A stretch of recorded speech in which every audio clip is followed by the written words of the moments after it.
good morning or afternoon or whatever it is. Welcome to another installment of Profiles in Tacticalness. So, per request, the one that we're discussing today is going to be the Griffin.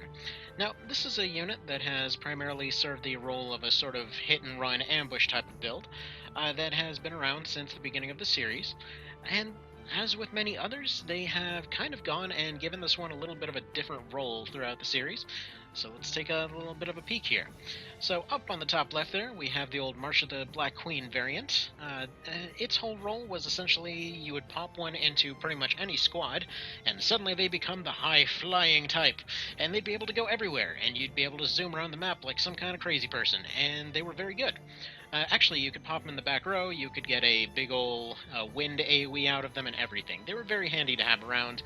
You actually started off with a couple of them, I believe in almost all cases, and, you could find a few lying around if you wanted. They were very handy. They were very handy, and actually several maps almost required them. For example, if you ran into city walls, if you ran into basically any heavily fortified area, if you ran into places with rough terrain, it was just really good to have an entire squad somehow just stacked on top of a Griffin flying around. Even if you had four heavily armored... well, actually, yes, you could do that. Even if you had multiple heavily armored guys stacked on top of a Griffin, he could still somehow fly. I mean, the guy, he's been lifting, he's been doing all right. So, the funny part is, back in March of the Black Queen, the Cockatrice and the Griffin were actually considered the same thing, as in the Griffin could evolve into the Cockatrice if you wanted it to. So it started off as a Griffin. Once the required stats were met, could become a Cockatrice, essentially replace its wind abilities with the ability to petrify stuff, and it got this weird little brown tint to it. I actually couldn't find a picture of that, oddly enough. Not entirely sure why that's so difficult to find, but at any rate, you just kind of switched between the two at will. Presumably just kind of shoved something different in its mouth, like, here you go, just chew on this rock, suddenly you can petrify things. It's fine, don't worry about it.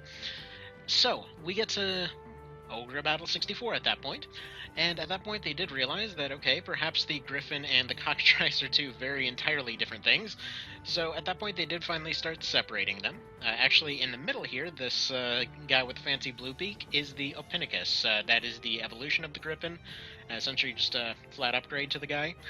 Same thing as in March of the Black Queen. Front line they get their slash abilities, back line they get their wind abilities. They have a tendency to move around very fast. However, they got a little bit nerfed in OB64 just due to the fact that the system kind of got shifted on its head. Instead of the unit automatically defaulting to the highest movement available in the party, it instead went down to the lowest. So, for example, if you had a squad of Griffins or flying units of some description, they could be able to get around that way. But unfortunately, you can no longer stack multiple guys on top of a Griffin, which was a little bit disappointing. Anyway, moving on, so we get to Lucht over on the SNES. So in that version, they were once again back to their old Griffin-y self. They started off a little on the weak side, just had a basic peck attack, and that was about it. Once they got higher in levels, they got their AoE wind move that they're known for, and they had some pretty decent speed and bulkiness on them. They weren't as strong as most of the other monster units out there, but their movement and their flying just generally made them really good at getting around. You could pop them up on top of castle walls, drop some wind nukes around. It was good stuff. So their version that shows up in Knight of Lotus is actually very similar in that regard. They start off with just a peck attack. They get their wind AoE attack. However, the downside there is, early on, they were very, very strong. Like, early to mid-game, Griffins were very strong, especially once they just got their wind ability, but unfortunately they didn't scale up terribly well. However, if you actually went and spent a few consumables on them, they could potentially be very bulky, and they could potentially just go wiping out entire squads with their wind move. It's just a matter of how much you wanted to mess around with that particular character.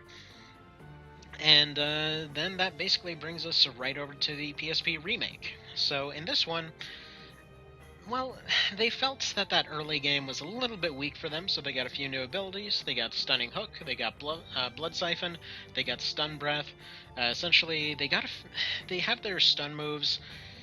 They're alright. They do damage, give or take, comparable to dragons as far as their breath moves go. They, unfortunately, like previous breath moves, it lost half the range. so they only had 2 tiles in front of them instead of the old traditional T shape that they used to have. So, unfortunately, that was a bit of a downside. However, Stun Breath 2, still an AoE move. They still had their Air AoE move a little bit later on in their levels. But earlier on, Stunning Hook is one of those moves that was scaling up with TP. So you could potentially have them just hanging around the map throwing boulders, because weirdly enough, they felt that Griffins should be able to throw boulders. And yeah, you would just have them throw boulders at squishier units, charge up their TP, run up, do a stunning hook on something, and usually that would just get past defenses like nobody's business. If they were low on health, you would use something like Blood Siphon, which essentially was just a health-stealing move. If, you had 2 units lined up and you had nothing better going on that afternoon, you could go ahead and use a Stun Breath, although 9 times out of 10, Stunning Hook was just better. And really, that's about all there is to say there. They were pretty fast. They were pretty fast. They got a lot of AoE moves. Very fun to use. And actually, unless there's a Dragoon on the other side, in a lot of cases, they were bulky enough to survive a lot of punishment. Now, this finally brings us to One Vision, and what's changed here. So, let's go ahead and bring these goodies up right here. So we're actually going to let them go and fight on their own for this fight, just because the AI will be better at actually using these guys in a quick manner. Looking at their skills here, they've gotten a lot more moves, as you can see.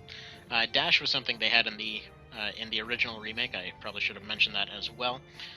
But let's see what's changed here. So Bloodbath, this is what used to be Blood Siphon. It's a little bit on the weaker side, but it's still a pretty solid health-stealing move. They are much, much faster in One Vision, I would say. I would say that they're noticeably faster than most other units. They are roughly the same speed as a human rogue, so if you need a hit-and-run unit, these guys are perfect for it. We've got Talon Dive. This is what used to be Stunning Hook. So this can do a stun, but either way, you can actually rely on this stun a lot more than you used to be able to with Stunning Hook. They've got Sporogmos now, which is, an AoE, kind of an early AoE wind move for them, so they get this at level 8. I believe originally, once they got their wind move, it was a level in high 20s. Let me see if I can get that information here real quick while looking at this. And no, unfortunately it does not say, which is unfortunate. Actually, no, wait, here it is. Wind Shot started off at 14. So, either way, that was their medium range thing, and then their Stun Breath was their AoE. The original PSP version was a little bit incongruous with the rest of them, it seemed. So they've got Sporogmos here, they've got Hurricane. Again, just different tiers of a similar AoE move. Hurricane has a much larger area. It has a range of 3 and an area of 3 instead of a range of 1 and 2. Dash essentially allows them to move much farther. Aerial Resonance allows them to buff both themselves and all of the allies around them. Feather Step gets rid of Hobble, Leaden, and Bind. This used to be... Let's see, I believe this was Hobble, Leaden, and Slow previously, if I recall. They've got access to Tactician, they've got Max TP, they've got Counter Hit, and they've got Augment Air. Now, as you can see, they've got a lot of things going for them. They've got a lot of TP moves, and they're actually very good at charging that up. However, you have to be a little bit careful about how you end up using them, which the AI will not really show off terribly well, because the AI is the AI. But Griffins are pretty much the premier beast hit-and-run unit.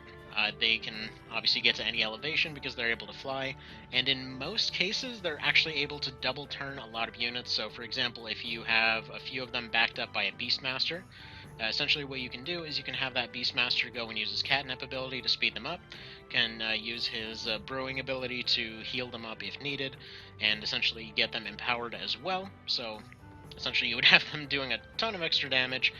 They would be very fast, so they'd run in, they'd go do whatever move you want them to do. They might take a hit, but odds are they'll be able to double turn everything that they run into. Then they're able to retreat, get healed up by the Beastmaster again, get rebuffed again, run in there, do it all over again. Again, about 3 Griffins, 2 Beastmasters, it's a fantastic combination. You can just have them hitting and running all friggin' day if you want. due to stuff like dash, they're able to get a really huge amount of range. You can't actually stack up Empower Beast and dash at the same time, but still, you know, if you need that extra range, if you've got some squishies you want taken out right away, if you have 3 of them, odds are if they're using all of their skills at once, they're going to be able to isolate almost any target and take them out. But I would say that's probably my favorite combination with them. They're also very good if you've just got basic healers and you've got a front line of knights. You know, you can have them run in, maybe do a Spragmos or a Hurricane, just cause a little bit of chaos, take a few hits, escape, get healed up. As you can notice here, they have a very high HP pool. So even if something does a ton of damage, they're still basically just going to be able to absorb several hits. They don't have the best defense in the world. As previous tests have shown, they will lose on a one-on-one fight with basically all the other monster units. However, once, as you can see with their health, you know, these guys are dealing maybe 150 to 200 with each of their hits. These guys have 700 health. So they're still going to be able to take a fair bit of punishment before being taken down. Obviously, if there's something like a Dragoon or something with Beast Slayer activated, you don't exactly want to send them in, but still, they are fantastic with few downsides as long as you actually make use of their speed. Again, don't expect them to be a full tank, and you're pretty much good to go. So I think that's all there really is to say about Griffins. They're pretty fantastic. They also make some pretty fantastic reading material, I found out recently. But yeah, they're easily one of the best units in my opinion. As far as beast units go, they're probably my favorite, just because I really, really, really love fast units. And yeah, they are pretty much tied with the rogue and specifically the familiar rogue in terms of having some really fantastic speed. So alright, hopefully this was helpful, and let me know if you have other ones that you want covered. Otherwise, probably next up will be the Rune Fencer. So see you then, and have a fantastic day. Take care.